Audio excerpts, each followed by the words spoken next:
Saudara-saudaraku yang dikasihi oleh Tuhan kita Yesus Kristus, Shalom.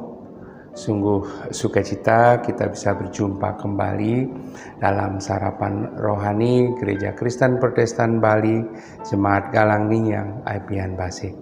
Hari ini hari Sabtu 28 Desember 2024. Saya sungguh berharap kita semua ada di dalam keadaan sehat dalam penyertaan dan perlindungan Tuhan kita Yesus Kristus.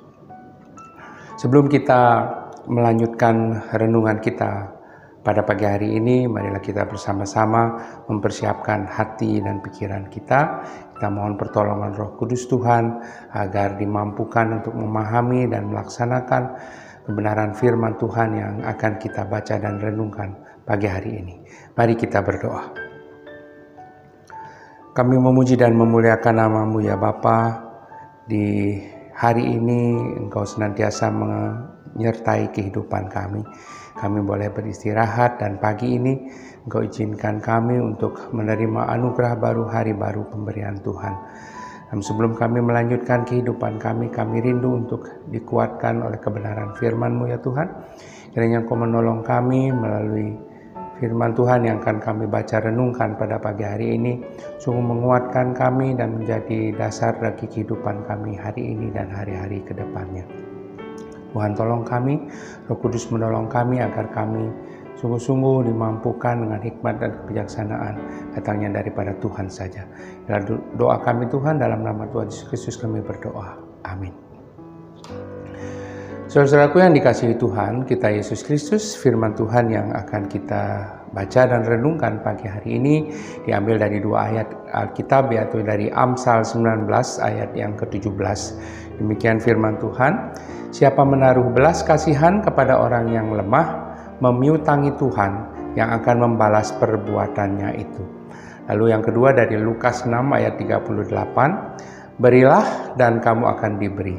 Suatu takaran yang baik, yang dipadatkan, yang digoncang dan yang tumpah keluar akan dicurahkan ke dalam ribaanmu. Sebab ukuran yang kamu pakai untuk mengukur akan diukurkan kepadamu. Saudara-saudaraku yang dikasihi Tuhan kita Yesus Kristus, firman Tuhan yang kita akan renungkan pada pagi hari ini diberikan tema kemurahan hati yang menyenangkan Tuhan. Saudara-saudaraku, murah hati adalah suatu sifat yang dimiliki oleh seseorang, di mana biasanya dirinya mudah merasa kasihan terhadap orang lain, serta selalu ingin menghibur orang tersebut.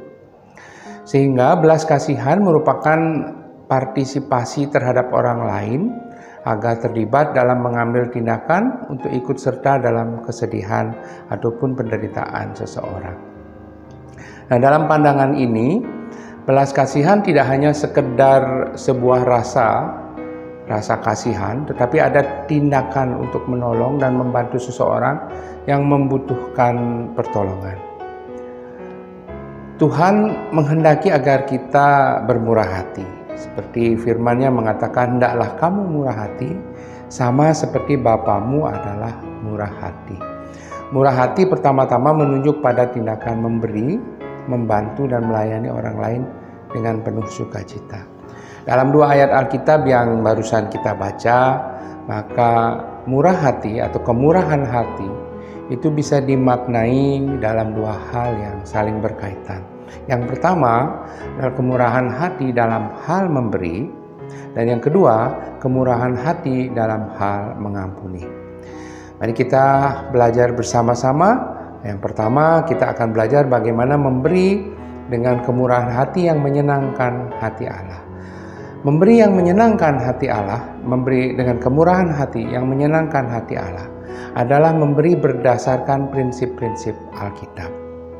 Bagaimana memberi dengan prinsip-prinsip Alkitab? Yang pertama adalah memberi dengan pelayanan dan tindakan nyata yang didasarkan atas kasih kepada sesama. Yang kedua adalah memberi dengan tulus dan ikhlas serta disertai dengan sukacita. Seperti halnya kita menyampaikan, hendaklah masing-masing memberi menurut kerelaan hatinya Jangan dengan sedih hati atau karena paksaan, sebab Allah mengasihi orang yang memberi dengan sukacita. 2 Korintus 9 ayat yang ke-7. Yang ketiga, memberi sesuai dengan apa yang dimiliki.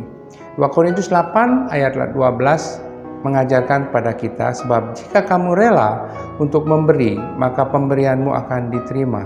Kalau pemberianmu itu didasarkan apa yang ada padamu, bukan berdasarkan apa yang tidak ada padamu. Itu yang ketiga. Dan prinsip yang keempat, berdasarkan Alkitab, hal memberi adalah sebagai bentuk penyembahan. Saudara-saudaraku yang dikasihi Tuhan, memberi selalu menjadi bentuk penyembahan di dalam Alkitab.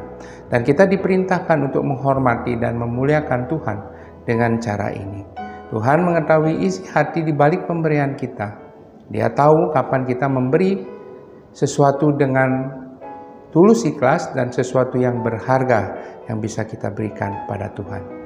Ketika kita memberi sesuatu yang harus dibayar dengan pengorbanan, maka kita menunjuk kepada masa lalu dengan mengakui bahwa semua yang kita miliki berasal daripada Tuhan, dan kita menyatakan rasa syukur kita akan pemberian yang sudah diberikan Tuhan kepada kita. Tetapi kita juga menunjuk masa depan, bahwa menyerahkan sesuatu yang mungkin kita butuhkan adalah sebuah tindakan kepercayaan, bukti bahwa kita percaya bahwa Dia dapat melakukannya lagi, dan bahwa pada waktunya Dia akan memenuhi setiap kebutuhan kita. Saudara-saudaraku yang dikasihi Tuhan, Tuhan kita meminta untuk percaya kepadanya seperti setiap hal yang kita lakukan. Dan Dia sering mengilhami kita untuk memberi lebih banyak. Memberi adalah satu-satunya cara di mana Tuhan mengundang kita untuk benar-benar mengujinya. Bukan agar kita mendapatkan lebih banyak, tetapi agar kita dapat melihat bahwa Dia memiliki segalanya dan ingin bermurah hati kepada kita. Saudara-saudaraku yang dikasihi Tuhan, selain hal di atas, bermurah hati dalam hal memberi, dan yang kedua, bermurah hati berarti pula bersedia memberi pengampunan kepada sesama. Ingatlah bahwa ukuran yang kita pakai untuk memahami dan mengampuni sesama akan dipakai pula untuk mengukur pengampunan yang akan kita terima. Dan jika kita melakukan kebaikan, kebaikan akan kembali pada kita. Hal yang sama berlaku untuk sebaliknya. Jika kita melakukan kejahatan, maka kejahatan akan kembali kepada kita. Tanda yang paling jelas dari kemurahan hati ialah pengampunan. Kita harus mengampuni sesama kita yang bersalah, sebab Tuhan sudah lebih dahulu mengampuni kita. Memang tidak mudah untuk melakukan hal pengampunan kepada sesama, apalagi yang selalu menyakiti hati kita. Namun dengan pertolongan, hanya karena pertolongan Tuhan dan Roh Kuduslah kita dimampukan untuk melakukan pengampunan kepada sesama kita. Oleh karena itulah kita harus senantiasa mohon pertolongan kepada Tuhan dan Roh Kudus agar hati kita diberikan keikhlasan untuk mengampuni sesama kita yang bersalah pada kita, supaya pengampunan akan terjadi juga kepada kita. Memberi bantuan pada orang lain dengan sukacita dan mengampuni sesama yang melakukan kesalahan pada kita adalah salah satu bentuk kekudusan. Sebagai pengikut Yesus, mari kita senantiasa bersikap murah hati, melayani Tuhan dengan ikhlas dan tulus. Terkadang saudaraku yang dikasihi Tuhan, ketika kita melayani, tapi masih berharap mendapatkan balasan, walaupun yang kita harapkan mungkin bukan materi.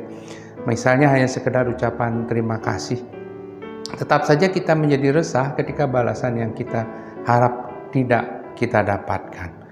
Oleh karenanya, kiranya dengan Natal yang baru kita rayakan, dengan kelahiran Kristus yang baru kita rayakan bersama, memberi kekuatan kepada kita untuk tidak lagi bersikap demikian.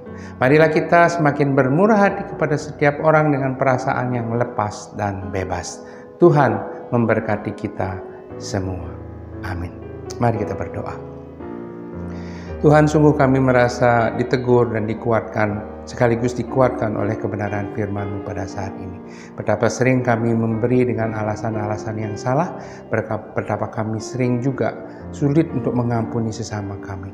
Namun hari ini kami diingatkan Tuhan, agar kami dimampukan memberi dengan alasan yang benar, untuk memuliakan Tuhan, untuk menyembah Tuhan dan didasarkan atas kasih, dan kami boleh dikuatkan oleh Roh Kudus, agar kami mampu untuk memberi pengampunan pada sesama kami, karena sesungguhnya kami terlebih dahulu menerima pengampunan daripada-Mu. Terima kasih Tuhan, kuatkanlah kami, sertailah kami, dan berkatilah hidup kami hari ini dan hari-hari ke depan. Terlebih jadikanlah hidup kami saluran berkat bagi sesama kami. Dalam seluruh permohonan kami Bapa, dalam nama Tuhan Yesus Kristus kami berdoa. Amin. Selamat hidup dalam kemurahan hati yang menyenangkan hati Tuhan. Tuhan senantiasa menyertai dan memberkati kita semua. Shalom.